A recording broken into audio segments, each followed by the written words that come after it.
When a person talks to Allah, he doesn't only talk with what comes out of his mouth. Sometimes your behavior can also indicate a good or bad expression. For example, the way I look at you like this is a message. By the language of my behavior, I say that I don't want you here. Similarly, Azan, the call for prayer, is being recited for the Fajr, the morning prayer. Hayya ala salah, Allah wants you to come to the prayer, but you don't go. What did you want to mean by the behavior?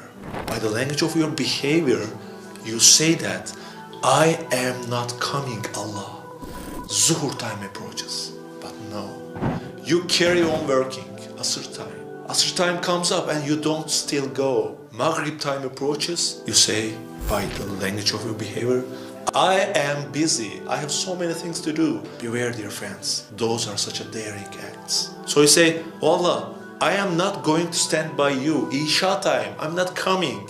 In the morning, I'm not coming. Zuhur, I will not come. While your boss fires you for minor reasons, if you insist on not doing the duty that he gives 3 times, 4 times, 5 times, you keep on not doing what your boss says. Just like this. If you insist on not doing the Creator's commands, what's going to happen, dear brothers? If you don't obey, if you don't fulfill His commands, this act is called rebellion. If you do not keep the commandments of a king, what happens? You will be called rebellious. Are you aware of against who we are rebelling? You can't rebel against your boss, but you rebel against Allah. Don't you know that you're rebelling with your act of not obeying? You persist in the morning, I'm not coming, not going to pray, means that I don't care.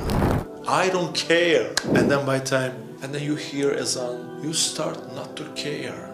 You're not aware of the Azan. It doesn't mean anything to you. Brother, just check yourself. Let's check ourselves. It is said that it's easy. We just don't pray in this world and we're going to go to hell and then we will go to heaven. It will be a few years that we will be in hell. Is it that easy, brother? Not praying, not performing the salah is a major sin. While salah is mentioned more than 70 times in the Quran, what is your act? I don't care. I have more important things to do. Dear Allah, there are more important things to do, more important than acts of salah and worship. And you keep on doing your work. By these acts, brother, you're being such an unscrupulous and ungrateful. So you say, oh Allah, I am willing to work for 12 hours for just $1,000. I can sell my soul to my boss to be rewarded by some bonus money. But the eternal heaven, Jannah, I don't care about it. It's not in my field of interest. My interest is in money. My boss gives me money, but Allah doesn't. Allah doesn't give me any money. I never received from Allah. Don't we express these by the language of our behavior? Ask it to your conscience. It's not necessary to actually say it by your mouth. You can say it by your behavior. Not going will express the same meaning with saying I am not going. So pay attention. Devil is in the detail. We have been deceived by devil. Otherwise, we all have a common sense, don't we? 12 hours for $1,000. On the other hand, 1 hour salah, an eternal heaven. Okay, yes, to 12 hours for 1,000, but sorry, I'm not interested in 1 hour salah in a day and having an eternal heaven. Doesn't it sound foolish? We need to regain our consciousness. The devil has been deceiving us for a long time. It brought us to this situation. My dear brother, remember the reality of death. Death does not die. The appointed hour is unknown. It may come at any time. It may come right now.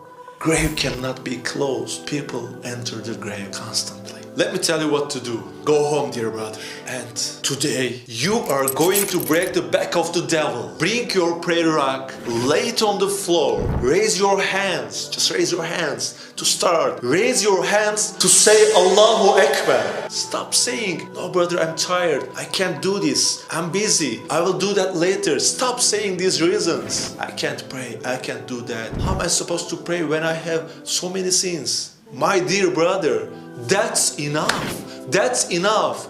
Come on. Just lay it. Lay your prayer rug. How could one be such a fool? An eternal heaven. Listen, brother.